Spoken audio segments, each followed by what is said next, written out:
jalan-jalannya ke supermarket yang ada di rumah sakit. Itu selama 2,5 dia berjalan kayak gitu. Kita bayangin ini terjadi sama anak mungkin yang mana di kehidupannya dia sebelum dia di Singapura itu dia tuh kerjaannya nemenin aku kerja, nemenin aku syuting, keluar kota segala macam. Tiba-tiba dia harus dikurung di sini. 2,5 tahun selesai, aku pikir oke, dia udah bisa jalan nih, udah bisa keluar dari pandemi dan nggak boleh kemana-mana lagi, kita semua ada di rumah segala macam. Jadi total itu benar-benar dalam rumah dan baru boleh yang namanya sekolah itu baru boleh tahun 2021 dia tuh boleh sekolah. Jadi dari 2018 sampai dengan 2021 3 tahun lebih ya dia itu terkungkung dia. Di satu sisi pada saat dia udah boleh sekolah, di satu sisi aku kepengen bawa dia kemana-mana, kepengen ngajakin dia makan apapun, kepengen, karena dulu waktu pertama kali kita itu pindah ke Singapura, aku tuh bohong sama dia. Aku nggak bilang kalau kita itu ke Singapura pertama kali dulu di tahun 2018. Aku nggak bilang kalau kita itu ke Singapura karena dia itu mau treatment. Aku bilangnya kita ke Singapura karena sebelum kita berangkat ke Singapura itu dia udah ada seminggu keadaannya mama di rumah sakit, transfusi darah, infus, darah, jarum dan segala macam, dan ada di rumah sakit. Anak mana sih ya nggak akan sembuh. Selama seminggu dia menjadi kayak gitu. Pada saat aku bilang aku mau bawa dia ke Singapura, dia taunya aku bilangnya sama dia kita mau jalan-jalan di Singapura. Aku terpaksa harus bohong karena walaupun aku bohong, walaupun aku tahu nanti di Singapura dia akan kesel, marah sama aku, dia pasti akan nangis. Tapi paling enggak dari mulai aku bohong sampai dia nyampe ke hospital yang Singapura itu ada sekian jam, aku kepengen dia tuh happy gitu. Aku kepengen dia berasa happy, seneng gitu, karena selama berhari-hari dia itu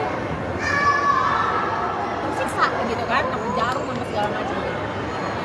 Dan pada saat kita waktu itu mau masuk ke klinikan di Singapura, hari pertama kita nyampe, dia nangis karena dia merasa ibu bilang sama aku kita mau jalan-jalan gitu. Kenapa kita ke hospital lagi? Dan pada saat itu aku tuh ya gitulah ya, semua itu pasti kita ngerasa, aku ngerasa kayak broken hearted banget gitu. Tapi aku bilang sama dia,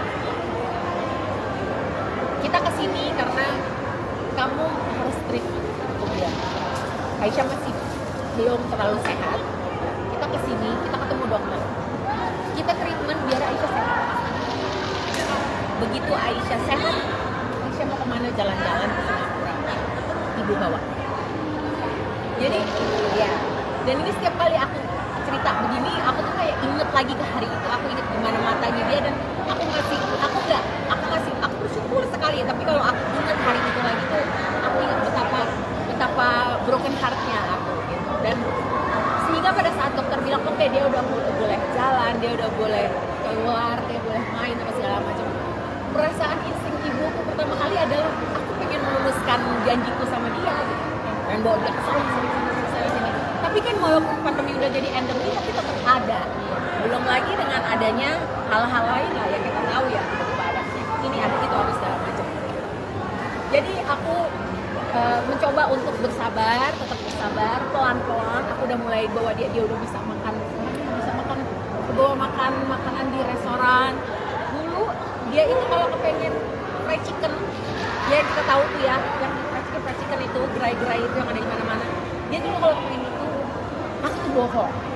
Aku pergi ke gerai itu, aku beli makanan hanya untuk dapetin kotaknya. Sampai rumah kotaknya aku bersihin, isinya yang tadi aku beli di sana aku yang makan atau kita yang makan. Kotaknya aku bersihin, aku bikin di rumah ayam goreng tepung semaksimal mungkin. Aku usahakan mirip sama si fried chicken. Masak sendiri. Karena dia nggak boleh makan makanan dari luar. Setelah itu ayam yang kita masak di rumah itu aku masukin ke dalam kotak tadi. Aku keluar lagi dari rumah, aku masuk lagi, aku bilang, ibu udah beli fried chicken. Dia pikir itu sama. Dan itu selama 3 tahun kayak gitu. Dan aku kemarin, aku inget banget pertama kali dia boleh makan itu, dan aku bawa dia makan itu. Aku lihat gimana mukanya dia gitu ya, berbinar-binarnya matanya dia gitu. Terus dia bilang, wah gitu, aku boleh makan ini gitu ya. Wah itu adalah hal yang aku syukuri banget.